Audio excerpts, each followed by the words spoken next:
l'expérience d'aujourd'hui nous a été envoyée par une sœur. Restez jusqu'à la fin pour comprendre son expérience. Bonjour, je m'appelle Junkie. Depuis aussi longtemps que je me souvienne, j'ai toujours été attiré par la vie nocturne. C'est ainsi que je suis devenu barmaid. Ce n'était pas seulement un travail, c'était un style de vie. Le bar était comme une deuxième maison pour moi, où je connaissais chaque recoin, chaque client régulier et où je me sentais en contrôle. J'aimais le sentiment de liberté que cela me procurait. Personne ne me jugeait parce que je travaillais tard, cela faisait simplement partie de qui j'étais. Le bruit, les lumières, l'interaction constante, c'était épuisant, mais je ne connaissais pas d'autres moyens. Je m'étais tellement habitué à la vie que j'avais choisi que je ne voyais pas à quel point elle m'épuisait. Le jour où j'ai vécu cette expérience, au moment où j'ai fermé, il était bien passé minuit. J'étais plus fatigué que d'habitude, mais je n'y pensais pas beaucoup. J'avais déjà conduit à cette heure-là d'innombrables fois auparavant. Je montais dans ma voiture, démarrais le moteur et m'engageais dans les rues désertes. Mais quelque chose était différent cette fois. Un sentiment de malaise s'installa en moi, même si je ne parvenais pas à déterminer exactement pourquoi. Peut-être était-ce l'épuisement qui me rattrapait, ou peut-être était-ce autre chose, quelque chose que je ne parvenais pas à comprendre. Soudain, du coin de l'œil, je vis une paire de phares s'approcher de la direction opposée, beaucoup plus vite qu'il n'aurait dû l'être. Mon cœur manqua un battement tandis que la lumière aveuglante remplissait ma vision, et instinctivement, j'essayais de m'écarter de la route, mais il était trop tard. Le bruit des pneus qui crissaient et le craquement assourdissant du métal contre le métal emplirent l'air. L'impact fut violent, me projetant en avant tandis que le monde autour de moi explosait dans un flou chaotique. Ma voiture perdit le contrôle, la force de la collision me déchirant comme une onde de choc. Je sentis mon corps claquer contre la ceinture de sécurité, l'airbag se déployant avec un bruit sourd. Le bruit, la douleur, tout cela est arrivé d'un coup, submergeant mes sens. Et puis, aussi vite que cela avait commencé, tout s'est arrêté. La voiture s'est arrêtée, le moteur a craché jusqu'à l'arrêt complet. Ma poitrine se soulevait sous l'effet de respiration superficielle, la douleur irradiait dans tout mon corps. Mais alors que je luttais pour donner un sens à ce qui s'était passé, je me suis rendu compte que quelque chose n'allait pas, terriblement. C'est alors que j'ai ressenti une sensation très étrange, une sensation qui m'a fait froid dans le dos. Je me regardais, affalé sur le volant, du sang coulait d'une coupure sur mon front. Mais comment était-ce possible? Je clignai des yeux, essayant de clarifier ma vision, mais l'image resta. J'étais hors de mon corps, flottant au-dessus des décombres, regardant tout se dérouler. La panique m'envahit alors que j'essayais de bouger, d'atteindre le corps en dessous, mais je ne pouvais pas. J'étais en apesanteur, comme une plume prise dans la brise, suspendue entre deux mondes. La scène en contrebas me semblait lointaine, presque irréelle, comme si je regardais un film sur la vie de quelqu'un d'autre. Pourtant, je savais que c'était moi, que c'était forcément le cas. Cette prise de conscience m'a frappé comme un raz-de-marée. Je n'avais plus le contrôle. Mon corps gisait brisé et sans vie dans la voiture mutilée tandis que ma conscience planait au-dessus, piégée dans cet étrange état désincarné. J'ai essayé de crier, d'appeler à l'aide, mais aucun son n'est sorti. J'étais complètement seul, flottant dans une mer de ténèbres sans aucun moyen de retourner dans le monde que je venais de quitter. Alors que je flottais au-dessus de l'épave mutilée de ma voiture, une force inexplicable a commencé à m'éloigner du chaos en contrebas. Au début, cela ressemblait à un léger courant ou une traction délicate qui murmurait pour attirer mon attention mais cela s'est rapidement transformé en une puissante emprise, me soulevant vers le haut et loin des restes brisés de ma vie. Je me sentais dérivé dans un état d'apesanteur, totalement impuissante face à cette force invisible. Le monde familier sous mes pieds s'est transformé en un flou, remplacé par une obscurité dévorante qui s'étendait sans fin dans toutes les directions, tel un abîme prêt à m'engloutir tout entier. La sensation de flotter s'est transformée en une expérience désorientante, comme si j'étais emporté par une marée invisible, m'entraînant sans relâche plus profondément dans l'inconnu. Des questions ont inondé mon esprit, se bousculant avec une urgence frénétique, où étais-je? Où allais-je? L'obscurité suffocante m'enveloppait, lourde et oppressante, mais elle n'était pas entièrement silencieuse. De faibles murmures et des murmures lointains dansaient aux confins de ma conscience, faisant écho à des voix juste hors de ma portée, insaisissables et indéchiffrables. Mon mouvement s'accéléra, propulsé par une force presque surnaturelle, comme si j'étais pris dans les griffes d'un courant implacable qui m'emportait dans ce vaste vide. La panique bouillonnait en moi tandis que je luttais pour comprendre la nature surréaliste de mon environnement. Ce n'était plus le monde que je connaissais, c'était quelque chose de bien plus profond et terrifiant, une expérience qui transcendait tout ce que j'avais connu. Puis, au milieu de l'obscurité écrasante, j'aperçus quelque chose d'extraordinaire, une lueur faible et vacillante qui devenait de plus en plus vive à mesure que je m'approchais. La lumière traversa les ombres, illuminant une structure imposante qui s'élevait à l'infini dans le ciel. Alors que je m'approchais, la clarté commença à poindre, je me trouvais face à face avec une porte colossale, forgée de manière complexe à partir de métal sombre et tordu, sa présence à la fois majestueuse et menaçante. Soudain, la porte grinça de façon inquiétante, commençant à s'ouvrir. Alors que l'écart s'élargissait, je me sentis inexorablement attiré vers elle, impuissant face à son attraction. Une vague de chaleur m'enveloppa, déferlant sur ma peau comme une marée infernale. À cet instant, je réalisai avec une certitude glaçante que je me tenais au seuil même de l'enfer.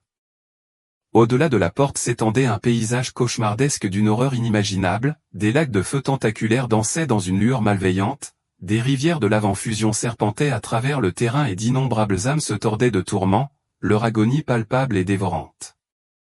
Les cris qui remplissaient l'air étaient une cacophonie de désespoir, obsédante et différente de tout ce que j'avais déjà rencontré dans ma vie, un témoignage effrayant de la souffrance qui m'attendait au-delà du portail obscur. Alors que j'étais inexorablement attiré à travers les portes, je me suis retrouvé englouti dans une vaste masse tordue d'âmes tourmentées. Elles m'entouraient, un océan de silhouettes misérables, chacune plus angoissée que la précédente. Leurs yeux étaient creux, vides d'espoir, remplis d'un désespoir dévorant, tandis que leur corps se tordait d'agonie, portant les marques de leur souffrance.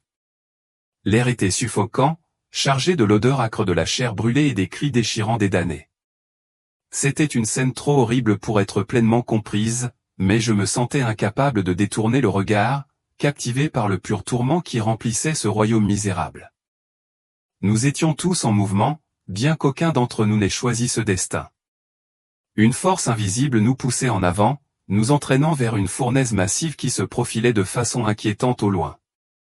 La chaleur qui en émanait était insupportable, une vague palpable qui déferlait contre notre peau, tandis que le sol même sous nous pulsait d'une énergie malveillante qui semblait se moquer de notre sort. Le fourneau lui-même se dressait comme une structure monstrueuse, crachant des flammes et de la fumée noire dans l'air oppressant, sa gueule béante était grande ouverte, avide de recevoir le flot incessant d'âmes qui étaient attirées vers lui. Il n'y avait aucun ordre dans notre mouvement, aucun sens de direction ou de but au-delà de la marche inexorable vers cet abîme de feu qui nous attendait. Les âmes autour de moi avançaient en traînant les pieds dans une procession sinistre, certaines gémissant de terreur, leurs cris résonnant comme un chœur de désespoir, tandis que d'autres étaient si brisées qu'elles ne pouvaient que traîner les pieds en silence, résignées à leur sort. J'essayais désespérément de m'arrêter, de résister à l'attraction qui m'avait pris au piège, mais mes pieds bougeaient contre ma volonté comme si j'étais une marionnette dansant sur des fils invisibles. Peu importe à quel point je luttais, je ne pouvais pas arrêter ma progression. Mes jambes semblaient lourdes comme si elles étaient alourdies par des chaînes de fer, mais elles continuaient à me pousser en avant, pas après pas angoissant. Ceux qui m'entouraient partageaient mon sort, chacun s'efforçant en vain de résister, de se détourner de l'horreur qui nous attendait. Mais c'était une entreprise vaine, nous étions tous pris au piège de cette marche cauchemardesque, liés par une force sinistre qui nous poussait inexorablement vers la fournaise. À chaque pas, la chaleur devenait plus intense, les flammes me léchaient la peau même à distance, envoyant des vagues de panique à travers moi. Les cris des autres tourbillonnaient autour de moi, une cacophonie de terreur qui remplissait mes oreilles et menaçait de noyer mes pensées. J'avais envie de crier, de demander pitié à l'entité sombre qui gouvernait cet endroit, mais les mots restaient coincés dans ma gorge, étouffés par la réalisation suffocante qu'il n'y aurait pas de pitié ici, seulement un cycle sans fin de douleur et de souffrance. Alors que nous nous rapprochions du bord du four, le sol sous nous commença à s'effondrer, se fracturant et laissant la place à des fosses de feu béantes qui s'ouvraient comme des bouches affamées, prêtes à nous engloutir tout entier. Les âmes autour de moi trébuchaient, certaines s'effondrant alors que la terre s'effondrait sous elles, leurs corps consumés par les flammes voraces. Leurs cris furent brusquement réduits au silence alors qu'ils étaient entraînés dans l'enfer, ne laissant derrière eux qu'un écho obsédant de leur angoisse. Je sentais que mon tour approchait à grands pas, un destin inéluctable se profilait à l'horizon. Malgré mon désir désespéré d'arrêter, mon corps me trahissait, un traître m'attirait toujours plus près du précipice. Le feu, le rire sinistre du démon et la chaleur insupportable m'enveloppaient, noyant tout dernier vestige d'espoir. Le sol sous mes pieds s'effondra et en un instant, je tombai, plongeant dans les profondeurs de l'enfer où m'attendait mon véritable tourment, en spirale dans la fournaise elle-même. Les flammes rugissaient autour de moi, un monstrueux enfer qui m'engloutit dans une agonie au-delà de toute compréhension.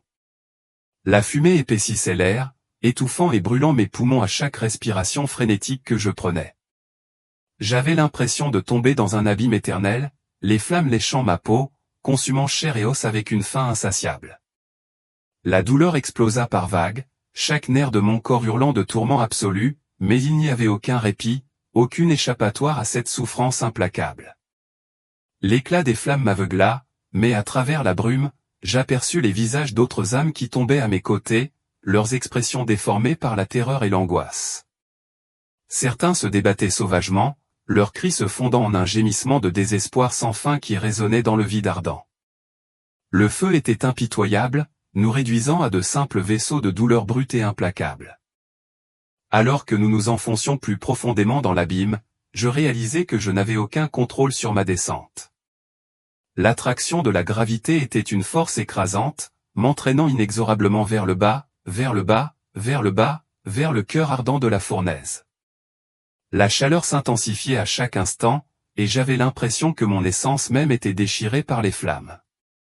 C'était comme si j'étais brûlé vif de l'intérieur, le feu me consumant morceau par morceau tout en me laissant assez intact pour supporter l'angoisse. Lorsque j'ai finalement touché le fond, l'impact a été brutal, pourtant, le feu en fusion a amorti ma chute d'une manière qui m'a semblé plus horrible que réconfortante. Le sol sous moi était une mer bouillonnante de feu liquide, bouillonnant et bouillonnant avec une intensité qui défiait l'entendement.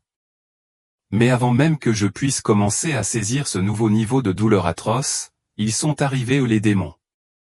Ils sont descendus sur moi avec une férocité qui m'a coupé le souffle, leur forme tordue et grotesque émergeant des flammes comme des ombres nées de l'enfer lui-même. Ils étaient hideux, leur corps une parodie perverse de l'humanité, ornée de cornes déchiquetées, d'yeux brillants qui brûlaient de malice et de griffes suffisamment acérées pour déchirer l'acier. Leur rire résonnait autour de moi, une symphonie cruelle alors qu'ils tournaient comme des vautours au-dessus d'une créature mourante. Les démons se relayaient pour me tourmenter, chacun plus sadique que le précédent, savourant ma souffrance comme si c'était un jeu. Les autres âmes autour de moi n'étaient pas épargnées par ce sort horrible. Je pouvais entendre leurs cris d'agonie et voir leurs formes se tortiller englouties par les flammes tandis que les démons déchaînaient leurs tourments sur elles aussi. Le feu était implacable, nous brûlant tous dans un cycle sans fin de douleur et de souffrance, une existence cauchemardesque où le désespoir régnait en maître. Je savais à ce moment-là que c'était mon éternité, un tourment sans fin sans espoir d'évasion, aucune chance de rédemption. À ce moment brûlant, je savais exactement pourquoi j'étais là, pourquoi je souffrais dans les entrailles de l'enfer. C'était comme si l'essence même de mon âme était mise à nu pour moi, exposant chaque péché que j'avais commis, chaque chance de rédemption que j'avais ignorée et chaque moment de ma vie où je m'étais détourné de Dieu. Il n'y avait pas de déni, pas d'excuse. Je pouvais voir tous les mensonges que j'avais dits, tous les actes égoïstes et toutes les fois où j'avais placé mes désirs au-dessus de ce qui était juste. Ma vie de barman, les nuits remplies d'indulgence et de tentation, tous les moments où j'avais ri de toute idée de repentir où tout cela me revenait avec une clarté brutale. C'était comme si je pouvais sentir le poids de chaque péché peser sur moi, m'entraînant plus profondément dans l'enfer. Les démons n'avaient pas besoin de me dire pourquoi j'étais là, je le savais avec une certitude qui me blessait plus profondément que n'importe laquelle de leurs griffes. J'avais rejeté la chance de me tourner vers Dieu, d'accepter Jésus comme mon sauveur, et maintenant il n'y avait plus de retour en arrière. Mon sort était scellé, et je n'avais personne d'autre à blâmer que moi-même. Alors que je me tordais de douleur, essayant de comprendre l'ampleur de mes péchés, mes yeux tombèrent sur une vision qui déclencha une nouvelle vague d'horreur en moi ou des enfants. Parmi les âmes torturées, il y avait des enfants, des jeunes, aux visages innocents et tordus par l'agonie. Ils ne devaient pas avoir plus de 11 à 15 ans, et pourtant ils étaient là, subissant le même sort que moi. Leur vue était insupportable. Ils pleuraient, imploraient. Leur petite voix était couverte par le rugissement des flammes et les railleries des démons. Un garçon, le visage rouge de larmes, répétait sans cesse qu'il ne regarderait plus jamais de pornographie. Un autre sanglotait de manière incontrôlable, suppliant qu'on le sauve de la douleur, promettant qu'il n'aurait plus de relation avec ses amis. Une jeune fille, le visage empli de peur, criait sans cesse qu'elle se repentirait, qu'elle accepterait Jésus si seulement elle pouvait être épargnée. C'était une scène d'une cruauté inimaginable. Comment ces enfants pouvaient-ils être ici? J'avais toujours cru qu'ils étaient trop jeunes pour faire face à un tel jugement, qu'ils seraient épargnés jusqu'à ce qu'ils soient plus âgés, au moins jusqu'à ce qu'ils aient une chance de vraiment comprendre la différence entre le bien et le mal. Mais ils étaient là, souffrant à mes côtés, leurs âmes condamnées au même sort. Ils suppliaient et marchandaient, promettant de changer, de se repentir, de vivre une vie juste si seulement on leur donnait une autre chance. Mais leurs cris restaient sans réponse. Les démons faisaient preuve d'une cruauté effrayante, dénuée de toute trace de compassion. Ils se délectaient de la souffrance qu'ils infligeaient, leur joie était aussi froide que les ombres qui nous enveloppaient. Parmi les cris d'angoisse, un jeune garçon, pas plus de 12 ans, implorait désespérément le pardon. Les larmes ruisselaient sur son visage, il promettait qu'il ne retomberait jamais dans les péchés qui l'avaient conduit à ce tourment. Sa voix se brisait de désespoir tandis que ses petites mains se levaient, saisissant une lueur d'espoir dans l'obscurité impitoyable. Pourtant, il n'y avait que le silence, aucune réponse divine ne venait le réconforter. Au lieu de cela, le rire des démons résonnait autour de nous, leurs yeux s'illuminant d'une joie sadique alors qu'ils continuaient leur cruauté implacable. Le tourment que nous avons enduré était sans fin, un barrage incessant d'agonie qui semblait une cruelle éternité. Aucun cri ni aucune supplication ne pouvait pénétrer l'épais voile de malveillance qui nous entourait. Les démons se nourrissaient de notre désespoir, trouvant une joie perverse dans notre souffrance, leur rire devenant plus fort à chaque cri d'angoisse qui perçait l'air. Alors que je luttais pour saisir la réalité horrible des enfants piégés dans ce royaume de punition éternelle, un démon particulièrement grand et menaçant s'est approché. Son visage grotesque s'est tordu en un sourire moqueur, et il a parlé d'une voix qui m'a gratté les oreilles, dégoulinant de malice. « Croyez-vous que vous comprenez le jugement de Dieu, ricana-t-il, son ton empreint de mépris. Pensez-vous que sa miséricorde est sans limite? Vous, âmes insensées. Bien que sa miséricorde soit en effet profonde, sa justice est encore plus grande. Vous êtes ici parce que vous avez mérité ce sort. Vous pensiez pouvoir vivre sans conséquence, que vos péchés étaient insignifiants et disparaîtraient tout simplement. Mais regardez-vous maintenant, subissant le même sort que vous avez si facilement rejeté. Vous n'avez pas compris que le jugement de Dieu ne se mesure pas à l'âge ou à l'intention, mais à la norme inébranlable de la justice. Chacun d'entre vous a eu l'occasion de changer, de chercher la rédemption, mais vous avez gaspillé chacune d'entre elles. L'explication effrayante du démon a brisé les fondements de mes croyances antérieures concernant le jugement de Dieu. Je m'étais toujours accroché à l'idée réconfortante que la miséricorde de Dieu éclipserait d'une manière ou d'une autre sa justice, qu'il y aurait de la clémence pour les jeunes, les ignorants et les âmes égarées qui errent dans la vie. Cependant, lorsque j'ai jeté mon regard sur les âmes tourmentées qui m'entouraient ou dont certaines n'étaient que des enfants, j'ai été forcé d'affronter la dure réalité de mes idées fausses. L'idée que les enfants puissent être épargnés d'un tel sort, que leur jeunesse les rende irresponsables de leurs actes, avait été un baume apaisant pour ma propre conscience. Mais ici, dans les profondeurs déchirantes de l'enfer, un tel réconfort n'existait pas. Il n'y avait aucune exception à trouver. Les enfants que je voyais avaient commis des péchés qui pouvaient paraître insignifiants au cours de leur brève vie, mais qui étaient tout aussi dévastateurs que n'importe quelle autre transgression. Ils n'avaient pas, comme moi, compris le poids de leurs actes et avaient négligé de se tourner vers Dieu lorsqu'ils en avaient eu l'occasion. La vérité du jugement de Dieu était loin de ce que j'avais imaginé. Ce n'était pas une force clémente, indulgente et prête à passer outre nos fautes au nom de la miséricorde, c'était une force absolue, impartiale et terriblement juste. Les péchés de ces enfants, quel que soit leur jeune âge, les avaient conduits dans cet endroit misérable, et maintenant il n'y avait plus d'échappatoire, plus de seconde chance, plus d'espoir de rédemption. Soudain, je sentis une secousse puissante qui m'arracha des profondeurs du feu. La chaleur brûlante, la cacophonie incessante des cris, le rire moqueur des démons, tout disparut en un instant.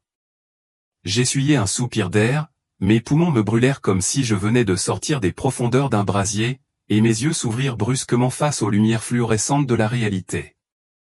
Je n'étais plus en enfer, je me retrouvais allongé dans un lit d'hôpital, l'odeur stérile d'un antiseptique emplissant mes narines. Une infirmière se tenait à proximité, son visage gravé d'un mélange de soulagement et d'inquiétude. « Vous êtes réveillé ?» dit-elle doucement, sa voix étant un baume apaisant contre les échos persistants de mon cauchemar. Elle vérifia les moniteurs à côté de moi, ses doigts dansant sur les boutons avec une aisance expérimentée. « Vous êtes inconsciente depuis 2 heures. Vous avez eu un accident de voiture. » Ce que j'avais vu, ce que j'avais ressenti, était plus réel que toute expérience que j'avais connue. J'avais effectivement traversé les profondeurs ardentes de l'enfer et je savais, avec une certitude inébranlable, qu'il ne s'agissait pas d'un simple cauchemar ou d'une hallucination passagère. C'était un avertissement brutal, un aperçu saisissant du sort funeste qui m'attendait si je ne parvenais pas à changer ma vie. Cette expérience me hantait, se répétait dans mon esprit comme une boucle inexorable, les visages angoissés de ces enfants, leurs appels désespérés à la clémence, les rires rauques des démons, tout cela persistait dans ma conscience, refusant de se dissiper. Je ne pouvais pas me défaire de la profonde conscience qu'on m'avait accordé une seconde chance, que j'avais échappé de justesse à une éternité de tourments. Mais la simple gratitude ne suffisait pas, l'expérience de l'enfer m'a inculqué un sentiment d'urgence que je ne pouvais plus ignorer. C'était un appel à l'action, une convocation pour transformer ma vie et embrasser le chemin de la justice, de peur de me retrouver une fois de plus au bord du précipice du désespoir. J'ai pris conscience que ma vie ne pouvait plus continuer sur sa trajectoire précédente. La transformation était impérative, non seulement pour mon propre bien, mais aussi pour le bien des autres que je souhaitais protéger du sort auquel j'avais échappé de justesse. La première étape est devenue indéniablement claire, je devais consacrer ma vie à guider les jeunes, à m'assurer que les enfants comprennent l'importance cruciale de vivre une vie juste dès leur plus jeune âge. J'ai donc pris la décision capitale de devenir professeur d'école du dimanche. Ce n'était pas un choix que j'ai pris à la légère, je ne m'étais jamais considéré comme particulièrement religieux, et l'idée d'enseigner Dieu aux enfants était à la fois intimidante et écrasante. Pourtant, au plus profond de moi, je ressentais un appel indéniable. J'avais été témoin de la réalité déchirante de ce qui attendait ceux qui s'écartaient du chemin de la justice, et je savais que je devais partager cette vérité. Il était essentiel que ces enfants saisissent la réalité du paradis et de l'enfer et l'importance d'accepter Jésus comme leur sauveur. Mon expérience m'a également transmis un message crucial que je me suis senti obligé de transmettre à mes parents. J'avais vu de mes propres yeux les conséquences désastreuses de la négligence de l'éducation spirituelle et j'avais compris qu'il ne suffisait pas de laisser cette responsabilité uniquement entre les mains de l'Église. Les parents devaient être vigilants et prendre l'initiative de présenter Jésus à leurs enfants le plus tôt possible, en leur inculquant l'importance de vivre une vie qui plaise à Dieu.